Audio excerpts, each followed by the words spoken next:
Welcome back to the Keegan and Company podcast. For those who are new to the show, my name is Keegan Hipgrave. And guys, if you haven't already, could I get you to jump over, give us a little like and subscribe on whatever platform you listen to this podcast on, whether it's Apple, YouTube, Spotify. It's a great way for us to grow the platform, grow the podcast, and just have some incredible conversations with some incredible guests like I have today. In this episode, I'm joined by professional NRLW player and Australian Jillaroo, Tiana Penitani. How are you, T? I'm good, Keeks. Thanks for having me on. Hey, I'm pumped we're doing this today. Yep. Fresh off Origin 1. Yes. How are we feeling? How's the body? The body is feeling a bit bruised and battered. Yeah. It was a sick game. Yeah. It was awesome. We were up in Suncorp and in front of 25,000, which was a new record for us in the women's state of origin. So yeah, body's feeling it today. It's always like 2 days after that I feel it the most. Obviously haven't played footy for quite a few months now. But no, yeah, I think you feel a lot less sore when you wake up a winner. Because it's always nice. I'm sure the celebrations helped as well. Yes, definitely. I was looking at a couple of the girls' close friends stories on Instagram, and I'm waking up and the girls are just going to bed. I'm like, far out. The girls had a good night afterwards. Like with the late kickoff as well, like once you wrap up the post-game function and the whole aftermath of that, I don't think we got out until about midnight or 12:30 and stayed out for a few hours. It was pretty crazy to think that so many of the Queensland girls got to play the competition beforehand, hey? And a lot of the New South Wales girls, I know that they went to Queensland to play. Yeah. But how much of an impact did that make not having all the match fitness and games under your belt? Yeah, well, I guess the way that we saw it, we thought we were quite lucky to be able to have like an intensive 6 to 7 week training block together as a squad. We've never had that in previous years, and obviously the men don't get that as well. They kind of roll in the week before Origin and just have to gel and find that connection. And for us, we really used that absence of competition to our advantage. So we did have an intensive program and trained together and got a lot of time under our belt in the 6 weeks leading into Origin 1. And I guess it could have gone either way. It could have gone like the way of that disadvantaging us, not having that preseason comp like the Queensland girls had. But yeah, it worked in our favour. And so you girls would train together? Because I thought a few of the girls went to Queensland to play. They would fly back. Yeah. So the New South Wales-based girls that went up there, they would go up and play and then fly home and spend the rest of the week at home. And that's kind of where we trained. So we trained in the week and were under the guidance of Tommy Watkins, who's our S&C. So we trained together on a Tuesday and then we would do like an extra top-up session or two through the week, and then we'd train together again on a Saturday. How was the camp or the week camp leading into it? So much fun. Because I imagine culture, I don't know so much about New South Wales, but I know a lot more about the Queensland setup. And I know the culture and the team bonding is so important leading into these games. Yeah. Well, what did your week look like? Yeah, same kind of thing. I think all of us get so excited to get into camp for State of Origin. It's something that's so different to the rest of the competition, like NRL, NRLW. So it's a time for us to, really connect. And so we got into camp at Sydney Olympic Park, which is the New South Wales Centre of Excellence. That's where we're based out of, and super low key. I think where we've kind of gone wrong in previous years was, load management and trying to figure that out. And I guess with the high performance staff this year, they wanted to hit everything on target, and they did that really well in terms of like our training load and also switching on when they wanted us off, but switching on when they wanted us on, and then switching off when they wanted us to just switch off and relax. And lots of games, in the team room, and lots of coffee walks, and there's not much doing around Sydney Olympic Park. So I think the most exciting outing that we had was going and watching the New South Wales Swifts play. Yeah, I saw that. How good. So we did that as a team, as a bit of a team bonding session, and then went out to dinner that day as well. So that was a really fun day off, and get to do lots of fun stuff like that. Who was your roommate? Who was your roomie? My roomie was Corbin Baxter. Oh, yes, we love Corbs. We love Corby.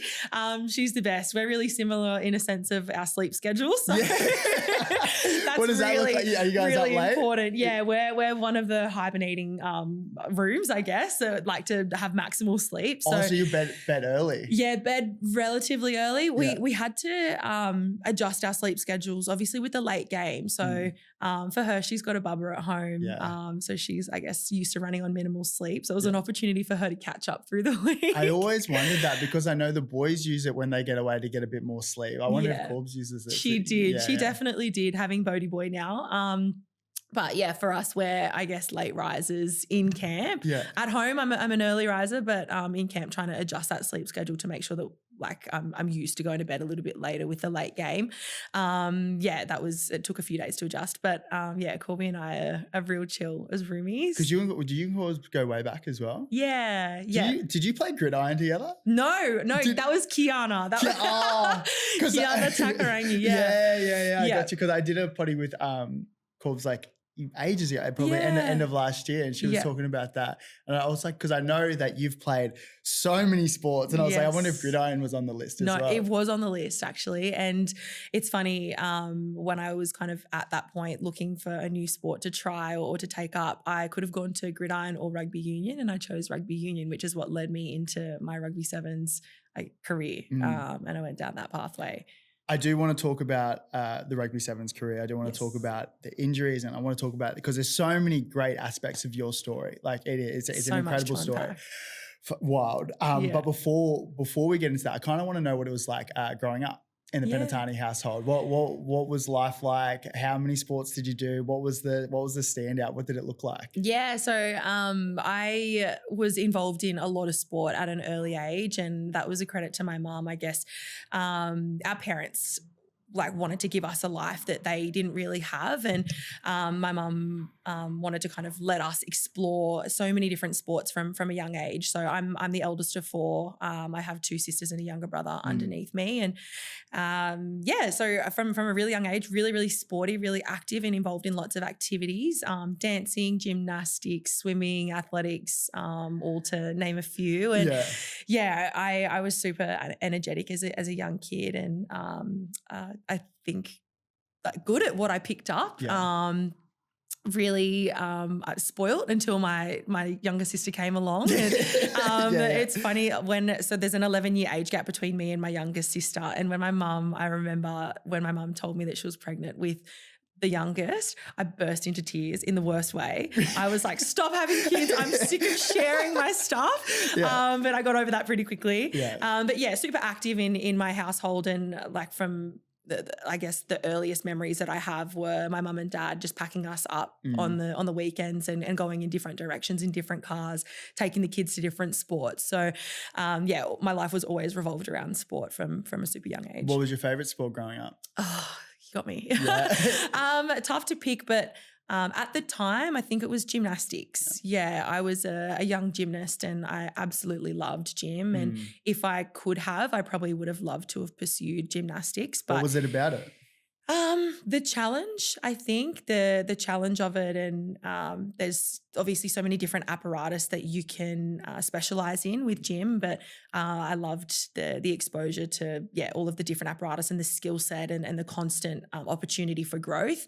The tumbling as well, I loved flipping around and kind of just throwing my body around in that sense. And I think looking back now, it really set me up for the sports that I did take up after I finished gym. And the only reason I didn't pursue gym was it was so demanding and asked too much of me from a young age. And you've got to be a really specific body type and height and everything to, I guess, excel in gymnastics. It's quite specialized. So I got a little bit too tall quite quickly for gym. I look at young kids who are doing gymnastics now, and the skills apply to so many other sports growing up. Even being comfortable in the air. I imagine obviously you and the outside backs, being comfortable in the air. How much did it help you going forward in other sports? Yeah, well, like I said, I think it really gave me a strong foundation to kind of pursue different other sports successfully. And a big one that I picked up was track and field. So I was a sprinter and took that with me through my whole high school life. And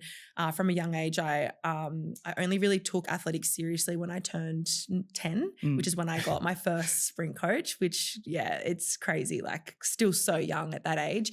But that's when I won my first Australian Australian champs when I was 10 years old. And I hadn't had much technical training behind me at that young age. And I think I had gymnastics to thank for that. I had like a little six pack when I was growing up and was a beach sprinter and just really quick and really, really well rounded and strong because of gymnastics and the exposure of training that you get with gym. I was training nearly 20 hours a week at the age of 8 or 9.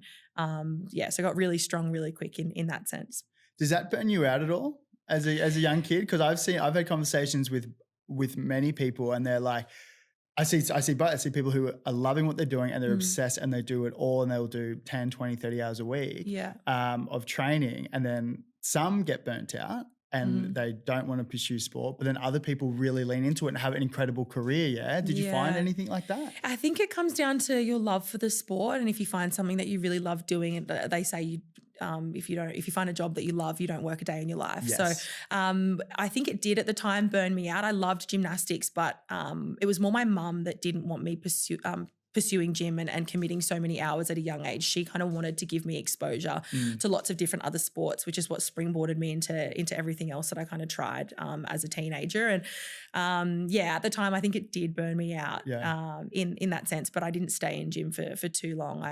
They kind of wanted me to stop other sports because it was getting in the way of gymnastics. So stop swimming and whatnot because your shoulders tight now. Shoulders too tight and you don't kind of maintain your flexibility there. So I guess when it did get to that point when they were asking a bit too much, that's when I stopped it and springboarded into lots of different other sports. How about the conversation around like, when you have success, I think we're having this conversation this morning over coffee. It was just like, when you have success at a younger age, you're more probably likely to probably pursue that career or that sport. Yeah. I wonder, it's like, because you've got that, but then you've also got people who aren't that talented growing up, but then they just like will grind it out and then they'll work harder. Like, I don't know. Yeah. I don't know.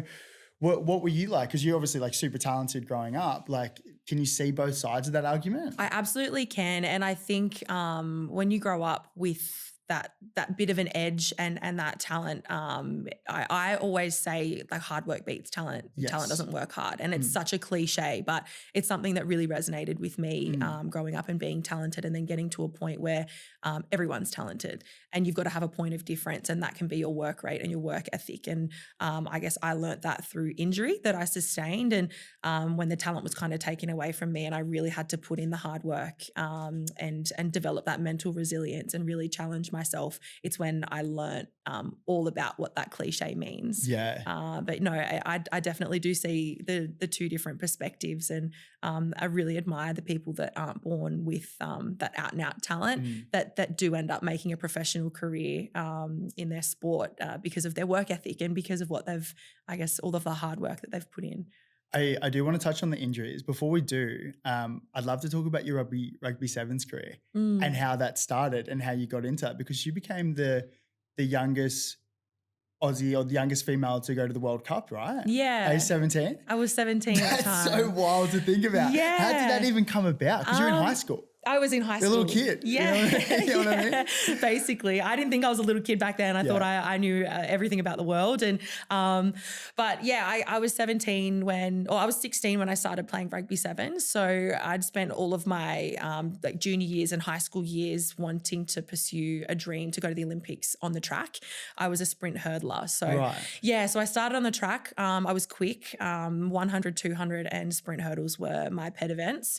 So I was working really hard with my coach at trying to make a dream out of that. And it was the announcement of the 2016 Olympics being in Rio. They were going to host Rugby Sevens for the first time ever. And around that time, I had been looking to kind of jump into another team sport, played a lot of netball, touch, OzTag growing up, and wanted to kind of go back to footy in some aspect, which is where I was then tossing up between going and playing rugby union or taking up gridiron and learning a completely different sport in that sense. Yeah.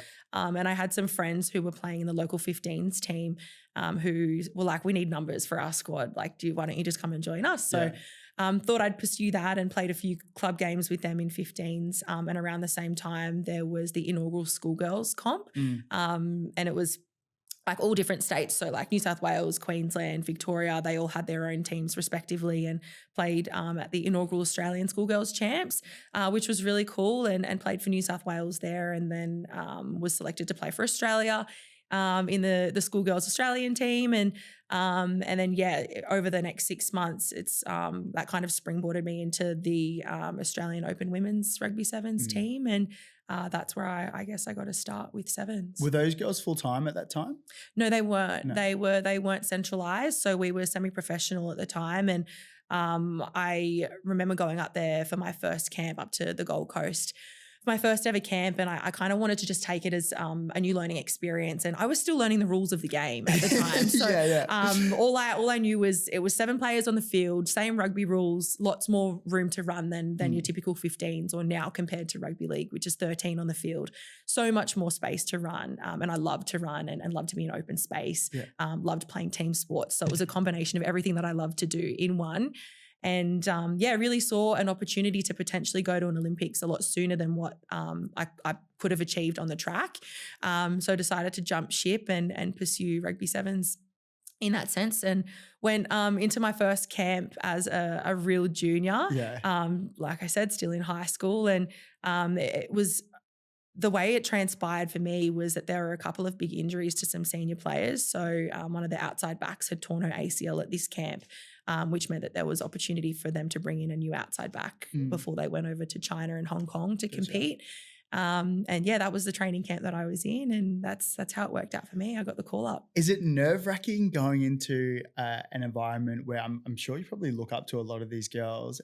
Is it nerve-wracking going into that environment? Yeah, it was. I was so excited though, just at the opportunity to train with the best in the country. And I was like a massive fan of these girls that were playing at the time, and just to be in the same like training environment of them as them and to learn from them was an experience that I took with both hands. And there were quite a few of us that were at that high school age that had been brought into this camp, and we were like the little groms, just frothing to train alongside our idols and potentially be there one day. Couldn't imagine being like just like a school kid, and then like you go play for your country and then come back to school. It's like, oh my God, like so you just played like literally. Is there a buzz? There must be like a little buzz around the school. There was a bit of a buzz around school. And I went to South Sydney High School in Maroubra, and honestly I feel so grateful for the staff that I had there surrounding me and supporting me. I remember my deputy principal pulled me into his office and we were kind of sitting there. I was like, I am not going to be at school much this year. What can we do? And he was like, they were all massive footy fans, my sports teachers and my deputy and whatnot. And he said to me, like, you will never get this opportunity again. Go. Like, you can always come back to school. Like, and I ended up splitting year 12 over 2 years through pathways. So he said to me, go and pursue what you want to pursue, and just know that we've got your back here and we'll support you and we'll send you schoolwork to do while you're away and whatnot. And did you do it? No. You're unbelievable. I definitely didn't. Mate, I'll get through it. Don't worry. No worries. I'll get through it. But I didn't. I was just traveling the world as a teenager and loving it. That's gonna be such a cool thing. I remember when I first went into like NRL, like a grade system, I was so nervous. That's why I asked the question, were you nervous going in? Because I remember when I first signed my first contract at 17, full-time at 18, I was like, these are guys who I looked up to, similar to you. Like these like Corey Parker, Sam Thaiday, who I have great relationships with now. But these were like the Queensland guys, you know what I mean? Like who were playing Origin. Yeah. I didn't say a word for the first year, I don't think. And I had a heap of conversations with guys my age who have now gone into grade. And like some guys are pretty similar. And did you feel like you were comfortable being yourself in that environment, or does it take a little bit of time just to like get used to the girls? Yeah, great question. I was definitely uncomfortable stepping into that environment. I think the difference though was that Rugby Sevens wasn't huge in Australia, whereas Rugby League was so big and really established as a game and as a sport and really public as well. So can understand why you would have been nervous going into that space for the first time. But for me, it was more being taken seriously as a teenager and trying to establish myself within that squad. And it did take me a couple of years to find confidence in myself to I guess, be taken seriously, and not for any other reason, for the fact that it was just super competitive, and there was some older heads in the squad that came through in a time where it was very much earn your stripes in that squad. It was a bit like that. Yeah, it was. Yeah, with the senior heads in our squad, and that was just the time. It was the nature of, I guess, the timeline of the sport, and there was still that kind of old school mentality. But I think it gave me a bit of character, kind of stepping in that sense. Whereas now, looking at the Rugby Sevens team for Australia, they're all very young and very fresh, and it's a bit of a different culture there. So for me, I guess I didn't struggle, but I took a little bit of time to kind of find my feet and I guess find my place in the team, being really young, and obviously taking the jersey off some of the older players as well. That doesn't always go down very well. So it was an interesting experience, but looking back now, I definitely built a bit of character. It's the traits that you get out of sport is super cool, and it's cool to look back on. Yeah, you did have a lot of success going into your rugby sevens career, and Olympics were always the goal, but you also had some setbacks as well.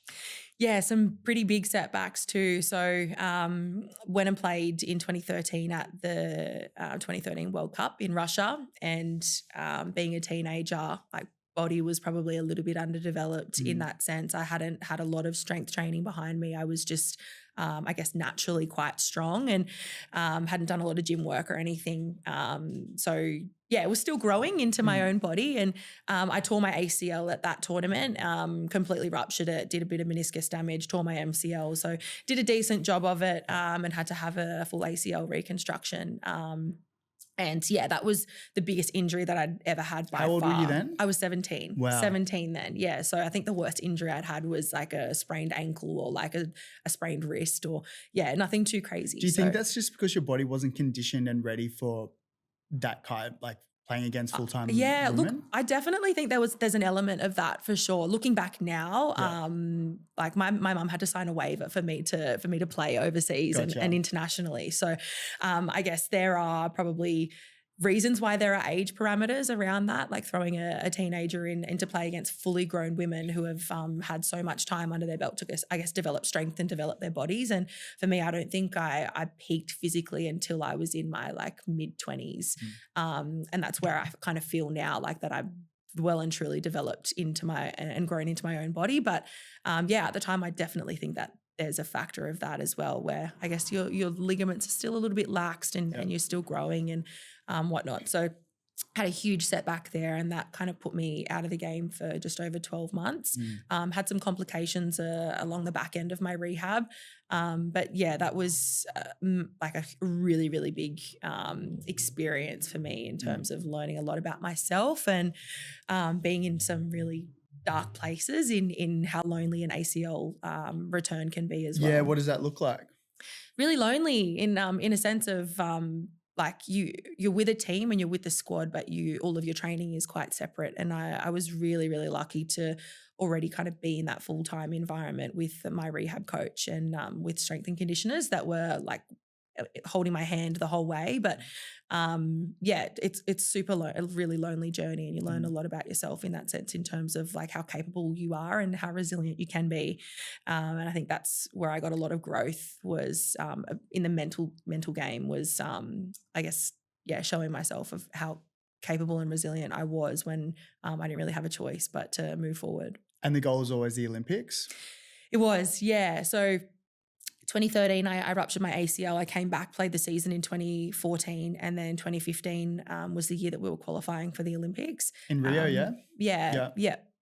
So Rio was the Olympics 2016. Yeah. But our qualifying tournament was Amsterdam, which was going to end our season in 2015. And that's where I re-ruptured my ACL at the age of 19. So I was shattered. I think it was probably worse the second time around because I knew what the journey ahead looked like, and I knew what it felt like as well at the time. And both of my ACL ruptures weren't stepping or due to any structural weakness. They were both in contact. Gotcha. In some big tackles. So that was pretty traumatic going through that again. But you girls qualified for the Olympics, yeah? In that tournament we did. Yeah. So is it it's almost bittersweet, where it's you want to be happy for the girls, be far out, I know what's done? coming, or you maybe might not have known at the time? Yeah, well, I did, like, straight away. I knew I was in a lot of pain for this one as well. So I knew that I'd at least done my ACL. And it was a bittersweet moment in that tournament because it was a huge goal for us to obviously finish at the top and qualify for Rio the following year. And for me, it was like, am I even going to get to Rio? Am I going to be fit enough? Am I going to get selected in the team? Am I going to make a comeback? And I think I had 10 months to prep and come back for Rio. And that's a pretty short time frame. Like usually it's a year for an ACL, right? Yeah. Well, they say it's depending on what kind of graft you get as well. Yeah. I think some people now can come back at 6 months, Wow. which is, for me, I don't know how they do it more on the mental side. Physically, they might be ready, but for me, it's all mental in the back end of your rehab. But yeah, they say on average it's 9 to 12 months, and for younger athletes, they like to push you a little bit further towards that 12 months. But yeah, I came back around the 9 to 10 month mark, but then had some trouble with some cartilage that was loose in my knee. And yeah, it got to the point of where the team had been selected, and I'd been named as 13th player as the traveling shadow. So there were 12 that were named in the starting team, and then 2 of us that would travel over as reserves. So got to a week out before the team was set to leave, and then had my last medical with the doc, who was like, we both kind of knew that they wouldn't clear me just due to those little niggles that I was carrying around my knee and having that bit of floating cartilage that we'd been trying to manage for a few months. So how hard's that conversation to have with the doc? I kind of knew that going into that medical, what conversation was kind of awaiting me. And that was probably one of the lowest points in my life after that conversation, and having to kind of pick myself up mentally after that. It was really tough, and the doctor was shattered for me, obviously, like all of the performance staff, my team, just knowing that how much work we had put in as a squad together over the few years that we were looking to qualify for the Olympics, and then we were about to get there. And that was really tough. Who do you lean on? Who do you lean on in those times? You said it was a pretty dark time, pretty hard time to get through. Yeah, who do you lean on? At the time, I really lent on my family, but my family were living in Queensland. They were on the Sunshine Coast. So I was living with one of my old teammates, Chloe Dalton. I was living with her family up on the northern beaches. Yeah, so I was with her cousins and her auntie and uncle, and the Dawsons. They were amazing, like such an amazing family to kind of take me in, and so lent on them quite a bit. And my husband, who's my husband now, he was my boyfriend at the time, lent on him a little bit in that time. But yeah, it was mainly my family. I think the first thing I did once I knew that I wasn't going was booked a flight up to the sunny coast and just went and spent time with my family who are really close to me. I couldn't imagine going back to back, especially when you've got such a great goal. Like you left athletics to go into Rugby Sevens to get to the point of going to the Olympics. Like that's the goal. And to have two huge, incredible setbacks. I couldn't imagine doing that back to back. How do you stay with it? Because you've stayed with sport for obviously, since that time. Was there ever a time where you're like, maybe sport might not be for me? And I don't mean to put words into your mouth at all, because it might not have happened. But is there any times where you're like, oh, maybe this isn't it? Yeah, I had so many of those moments throughout my both ACL rehabs where I was honestly just like, fuck this. Like I was so over it. And just I think something that I took out of that was to celebrate the little wins. I think that's what kept me going specifically with my second rehab, was just celebrating all of the little tiny wins. Like one week I might not have been able to squat to a box, and then the following week I was able to, and just the tiniest little things, learning to hop again and learning to then change of direction again. And all of those little tiny wins along the way are what I guess kept me motivated and kept me going, because if I had just focused on the end point, then I don't think I would have gotten there if that's how my process looked. And just I guess finding the love for those finding the love for the sport and finding the love for challenging myself and trying to push myself to my breaking point was what kept me going, because I've always had that competitive edge, and I've always been a real competitor, and anyone that knows me or grew up with me knows that was just the way I was. So I was never in doubt of ever being in competitive sport. But through those really tough moments in rehab, it was, for me, it was more so focusing on the little wins along the way. I love that piece of like breaking it down to like little bite-sized pieces and like getting little wins. I did a podcast with this girl. Her name's Alexa Leary. She was a cyclist and a triathlon. And she had one of the most insane cycling accidents, had one of the worst like traumatic brain injuries that they've ever seen. Like they think they thought she was going to die at one point. Wow. Like her family actually came in and said their goodbyes. Like it was, and she was, I think, 19 or 20 at the time. We did a podcast a couple of weeks ago. It would probably be released, I'm not sure when. But she had to learn everything again. Like she didn't have 3 years. So she lost her short-term memory. Yeah. So for 3 years, she didn't remember anyone in that time. So she had friends, like people in their camera roll that she were friends with, but she couldn't remember them. That's so scary. It was wild. But then not the coolest thing, but the best thing that she took out of that was just like learning new things again. And she's such an incredible young girl, because it was always like a bit like us that we were talking about this morning, what's next? Always looking about what's next and celebrating those little wins. So she's like, when she could like learning how to walk again, she took incredible like confidence out of that. What else? There was so like even to the little thing of like making breakfast in the morning, like pouring cereal into a bowl, using a spoon instead of a fork, because it's these little things. All of those little motor skills. All these little things. And like, not only for us, like hearing a story like that gives you perspective, but we can take so many great things out of that, like where it's like, celebrate these little wins. Like we might be going through injuries, you might be going through a hard time. And a coach who greatly respect, a guy called Craig Hodges, he was our under-20s coach at Bronx. He's just like, when your world gets like super chaotic and super crazy, bring it in super small and like lean on your friends and family. But then also like celebrate those small wins. I think that's super cool to say. Yeah, it's such an important message as well. And it's something that I try and instill on our younger athletes. Being in the rugby league space now, I just finished up a role with the Cronulla Sharks as the Wellbeing and Education Coordinator for our junior reps. And seeing some of my young girls go through injury or non-selection and all of the challenges that come around being an athlete, that's something that I always try to, like the message that I push onto them is celebrate those little wins. Because even just getting up, if you've had a really shit week and then you get up and you go to work, or you get up and you go to the beach for a swim, or you've found that you've woken up in a bit of a better mindset, act on that and celebrate it. What's your opinion about like the feminine aspect of sport? Because obviously like rugby league, it's a brutal sport, right? But then I see like a lot of girls who like really lean into like building their own personal brand, and like, because you're a beauty therapist at one point. So how about the contrast between like a beauty therapist and then a professional rugby league player, professional rugby union player? Like what's your opinion on that? Do you like, they obviously can coexist. Was there times where you got pushback from that? Yeah, definitely. I think the whole stigma around being in a contact sport as a female, like being a part of Rugby Sevens, like I was, I guess, in that space for when, like in the infancy of the sport. And when we used to go and travel overseas, we would have people pull us aside and ask what sport we were traveling for, playing for Australia. And a lot of people, we got so many weird and wacky sports. They were either like, are you water polo players? Are you equestrian athletes? Are you anything but rugby? And then when we would say that we were playing Rugby Sevens, they would always look at us and go like, what? Contact like the men's, like real tackles like the men.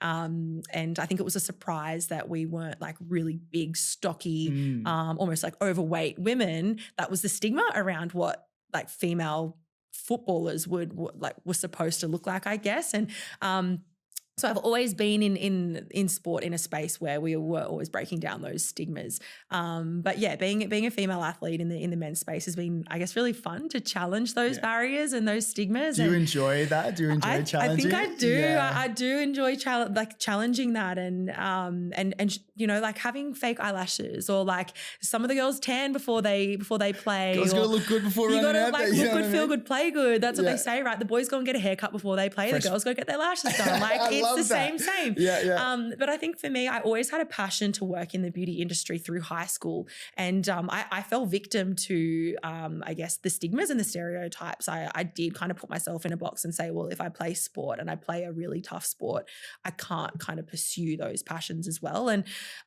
it was in my early 20s that I just kind of threw that out the window and was like, that is so bullshit. Like don't let yourself kind of fall into that box and into that stigma. And that's when I decided to just kind of go off and study beauty therapy, and ended up getting a job in the industry and managing a clinic in Cronulla. And I really loved that contrast, and I wanted to really show young girls that you can be both. Like, you can be tough as nails on the field, but you can also be delicate and dainty and enjoy those passions off the field as well. And I think the girls that are in the space now do it really well, and have lots of different passions and aren't afraid to explore them and to share them. And I think that's a really important thing to share to our younger audience as well, is that you're not put in a box as an athlete or a footballer. I wonder if that's still a conversation that young girls are having these days. Like, I have no idea. I'm not a young girl at school. So I would have no, but I wonder if that is a thing, because I look at like yourself and so many of our friends who are playing professional sport. Might not be rugby league, it might be netball, AFLW, and you can see the female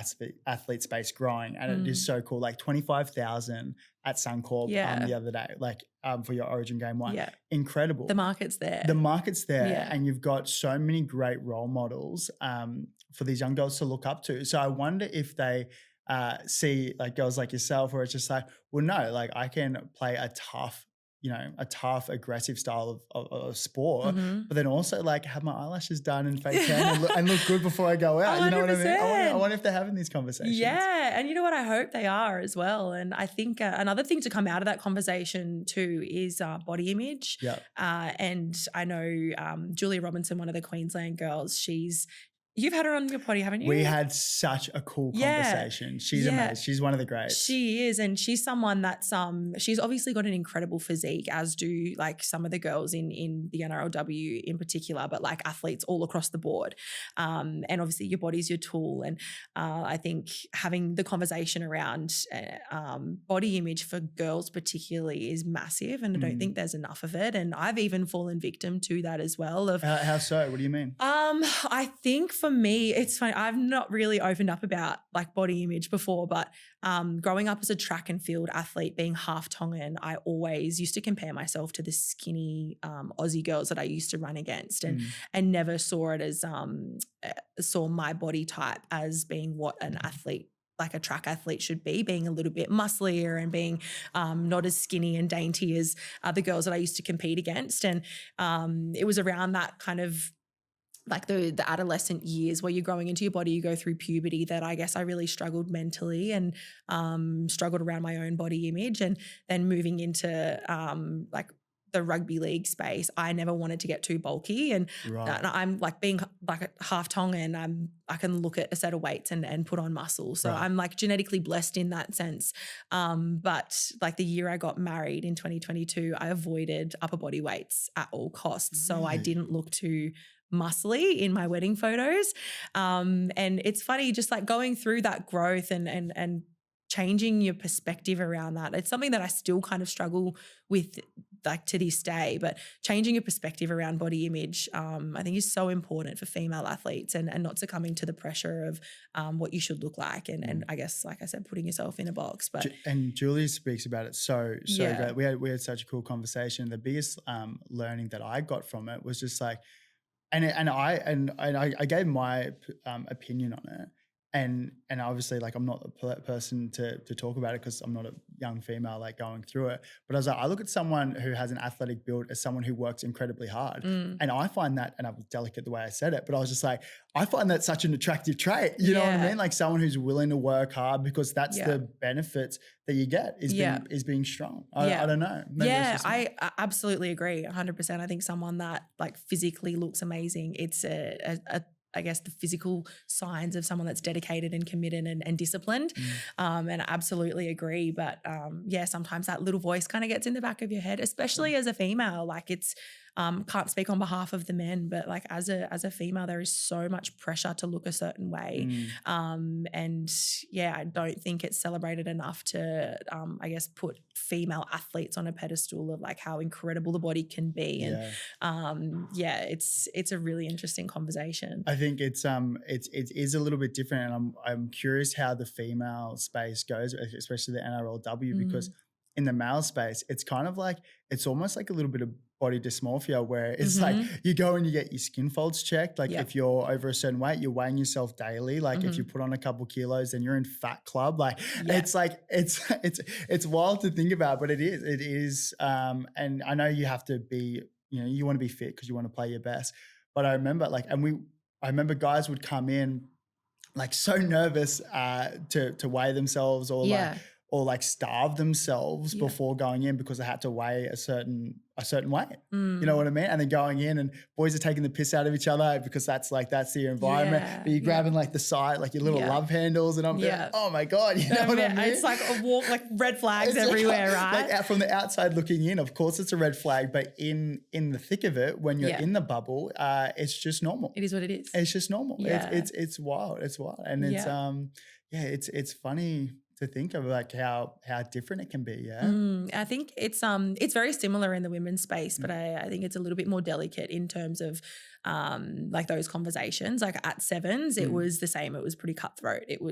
We'd have skin folds like on the regular, and if you needed to be at a certain playing weight, then you would either be put on a diet, or some girls like Chloe Dalton and Brookie Walker were like smashing 4 protein shakes a day and having to put on weight. But they were very real challenges like at different ends of the spectrum. And I think where rugby league is particularly, that's what I can speak on now, those conversations aren't really had as much as they are in the men's space. So I've seen it, the way it works in the boys' space too, and it's pretty cutthroat in that sense, mainly because it's professional and it's your job, and I guess your job is to be at your best physically. And for us, we haven't really opened that door yet. It's just a lot more around performance targets in the gym or nutrition guidance, or we haven't really got to the point of really harping on about skin folds. And I know that some of the girls like to rename their fat clubs to different names, because fat club is pretty brutal, especially if you've got a young 16, 17-year-old that's in the NRLW squad, and you're like, okay, you need to be at a certain Bronco or whatever, you're in fat club at 3 o'clock before you hit the field. So it is a delicate line, because like while I did say it can be wild, it is so good to have people who, because they want what's best for you. You know, they want you to be in your best physical condition. And you know what? Some of the boys might be having Maccas too many times a week. So just cop it. Exactly right. So maybe you have to cop it. You know what I mean? Yeah, that's it. So hey, this is I'm so grateful that you came on this podcast. Like, this is obviously mental health and sport podcast, and I feel like we've already done a podcast when we had coffee this morning. We probably should have hit record that coffee. Great chats. But I think part of your story is obviously like your heritage and your family and your dad in particular. And I think this is something that I'd really like to talk about, if it's something that you're comfortable talking about. Yeah, of course.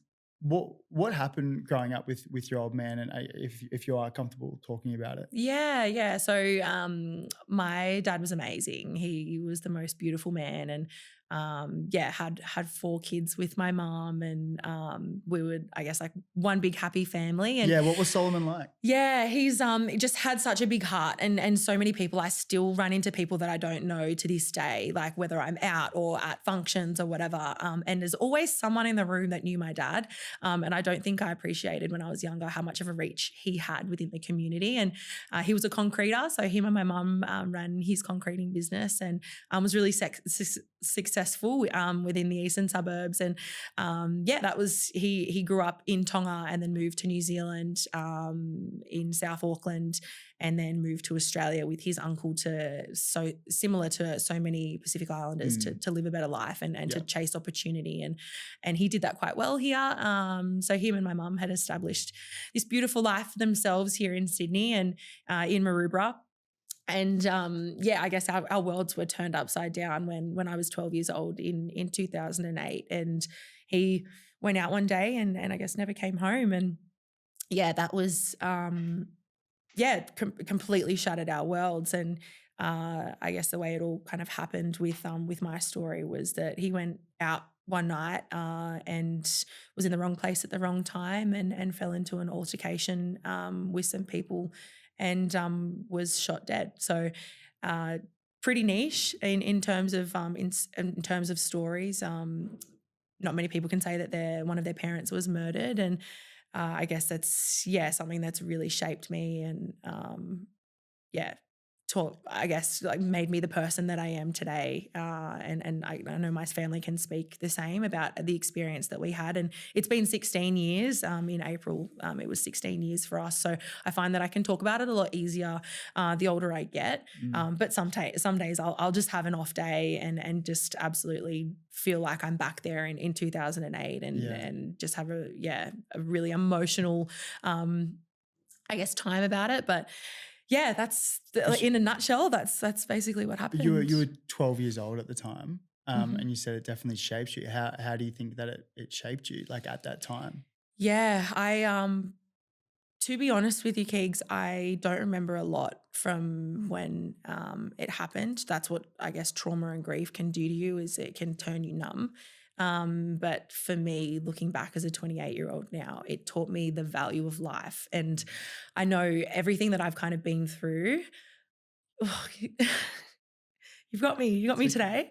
Everything that I've been through in life, I guess I will always draw back to that experience that I had as a 12-year-old. Do you want to take a sec? I'm fine. I just like I said, some days I'm good, some days I'm not so good. But I guess, reflecting all of the tough times and the injuries and setbacks and shit days that I guess I've had from that point onwards, I will always draw back to the worst time in my life, which was then losing my dad under those circumstances. And I've always been someone to say, like, I've been through worse. And it's been worse for me. And I got out of that, and we got out of that tough time. My mum incredibly raised us and on her own. What did the impact your mum and your family had? Because from all the conversations we have, incredible lady, right? Like, I don't know how she supported 4 very active, sporty young kids driving you everywhere by herself. Like, what kind of impact did she have? Yeah, she's amazing, my mom. She sacrificed her whole life to give us absolutely everything that we ever needed. And growing up in, a humble little home in Matraville and having absolutely everything that we could have ever wanted. Like, not a day went by where we didn't have a beautiful home cooked meal for us, and we didn't have all the resources that we needed. New boots, new spikes for athletics, new swimmers, new goggles, new just anything that we ever needed to, I guess, pursue our dreams and our hobbies. And she was always able to provide that. I don't know how. I think she was working 3 jobs at one point just to kind of make ends meet for us. And to go from being a stay-at-home mum who was happy always cooking and making beautiful dinners and lunches for us, and for my dad to then have to inherit all of the responsibility, all of the bills, the rent, the expenses, and the lack of sleep, and raising my youngest 2 siblings were 3 and 1 at the time. So she'd basically had a little bubba as well, or 2, that she was having to raise on her own. And my younger sister and I were like her 2 little helpers. And I guess for me, I had to grow up really quickly under the circumstances, and was almost, my mum tried her best for it not to be that way, but was almost stripped of my childhood and didn't get to just be a normal little 12-year-old kid with, what color dress was I going to wear that day as my biggest problems. I was like a little woman from the age of 12, and then had to grow up in a single parent household, which was tough. But we grew up in such a loving home because of my mum. She's the most resilient person that I've ever met. And I think where I am now, looking back, and my mum was 32 when she lost her husband, which was my dad, and I'm 28. So I'm not far off that age. And to just think and picture the life that she would have had to have lived in those circumstances, it makes me a little bit emotional. It kind of pulls on the heartstrings for me. And if I can be half the woman that she is when I have kids, then I'll be very grateful. I think there's probably a lot of kids growing up these days who might not have a parent around or might have lost a parent, might be due to a circumstance similar to yourselves, or might just be the fact that they're just not around. Is there anything that you kind of learnt, or is there anything that you could help, for these young crew who are coming through?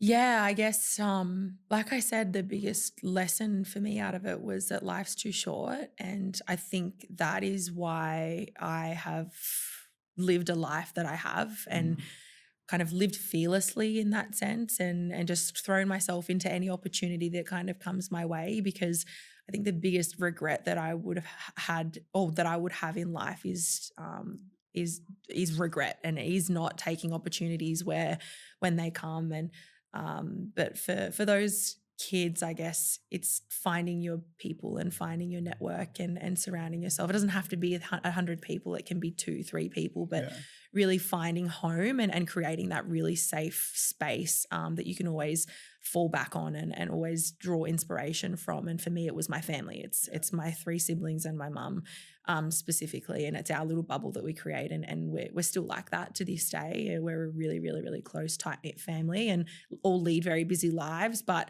having that cushioning and that safe space is what gives me the confidence to do absolutely anything in life. I think your parents, especially, I think your dad would be super proud of you, HT. Thank you. I think what you've done in sport and in life, but probably more so like the type of person you are, I think he would be hugely proud. Oh, thanks. I think well, it's just like, I would hope so. It speaks to the type of person you are, and I think we're very fortunate in the community and the people that we knock around with to have super supportive people around us. Yeah. And I think we were talking about it this morning. It's just like the people that you surround yourself with is so important. You know, it might be obviously your family, but also friends as well. So I think it's a testament to you, and I think you'd be super proud. Thank you. I always kind of give credit to my mum, and like even now, I just am like, I would not be where I am without my mum, and without her resilience, and the messages that she exposed us to as kids, and the lessons that she taught us, and the way she raised me to be quite tough and headstrong and resilient, and basically gave us 2 options. She's like, we can go this way or we can go this way. And her words echo in my ears now of, we're not going to be victims. Like, love that. Yeah, we're not, and through life, not just through the situation that we were kind of thrown into. She's like, we are not victims, and we will never be victims. And like, I don't want people pitying us, and that's just not how we're going to move through life. And that's probably why I am so headstrong, is because I take a lot of those values and qualities from my mum. But it would be easy to fall into a victim mind frame. And it is. 100%. Our brain is naturally designed to be that way. It's a skill to I guess take yourself out of that victim mentality sometimes, and to not think that way, especially when you're under duress and in those circumstances. Think about that all the time, because it's a hard thing to do.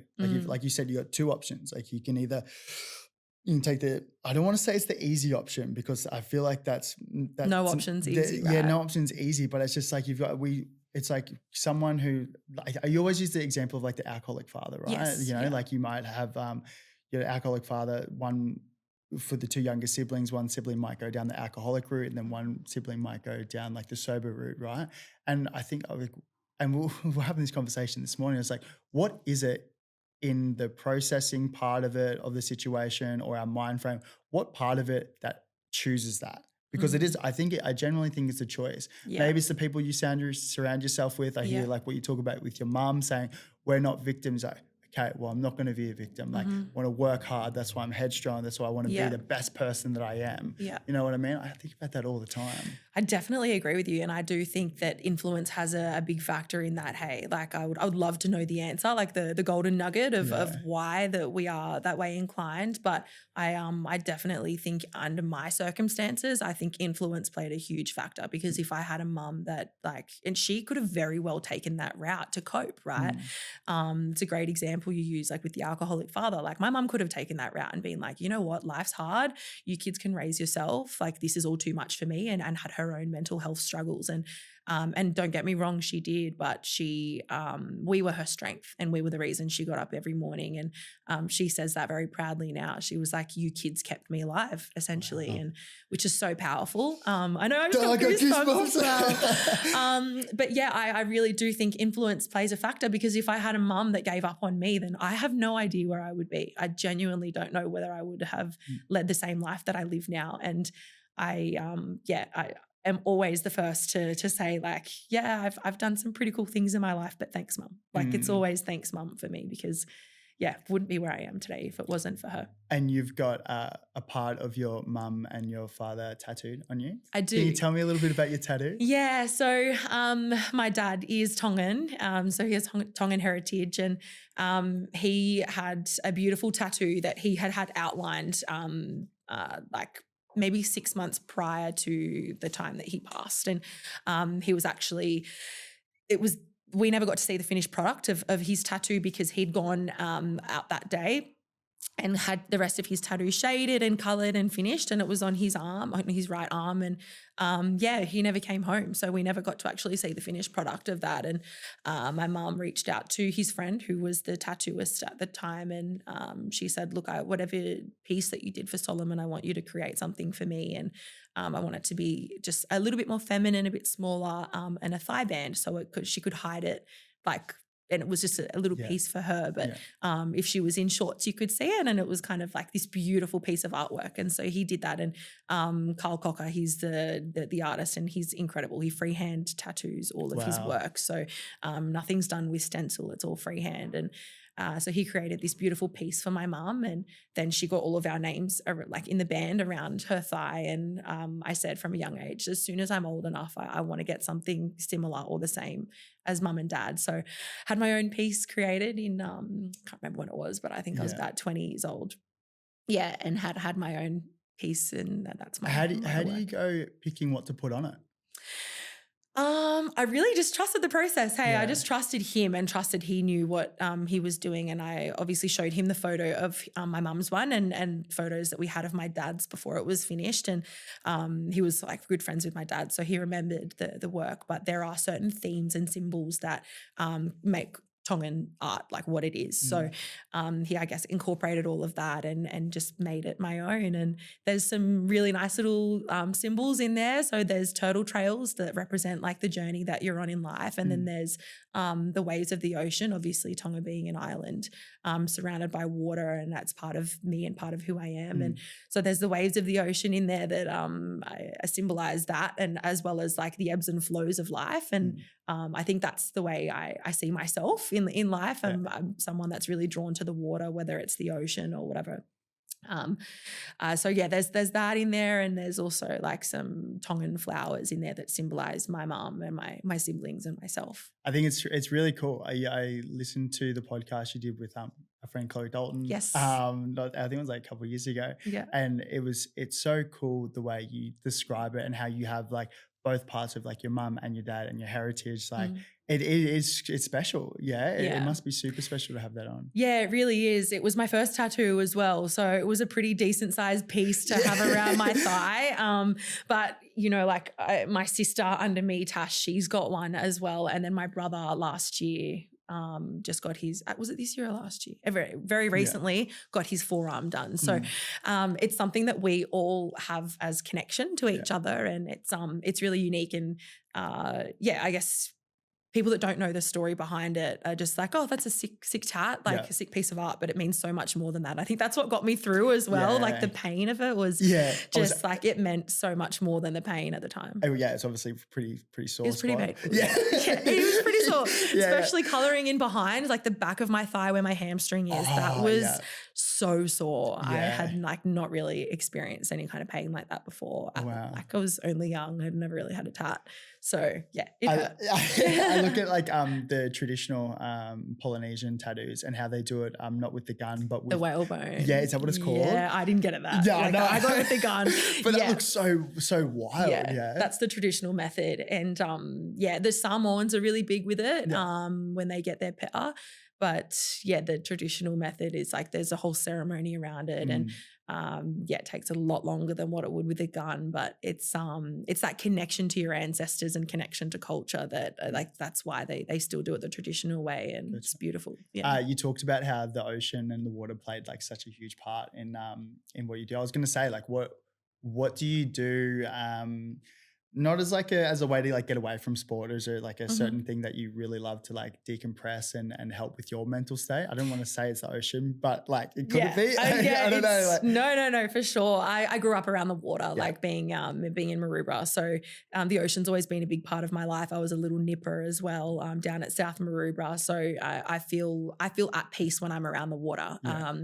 I've always said that I couldn't live too far away from the ocean particularly. And there's something about the ocean that is just so therapeutic, and it's just so freeing. And that is one thing that I love to do to decompress, is just get in the salt water and instantly feel so much lighter. What is it about it? Like when you've had a whole day and then you've come back, you have like a little dive under the ocean, dive under the waves. You just feel like you wash the day off. It's freeing. I don't know what it is. So weird because it's like, I don't know what it is either, but there's just something so humbling about being in such a big body of water and just being in the salt water, and refreshing. I'm similar to you. I always said, as long as I don't even need to be like in the water. Like I love surfing and I love swimming, but it's like, as long as I'm close to the water, I just feel like calmer. Remember when I was playing at Para, I was like living in the northern beaches.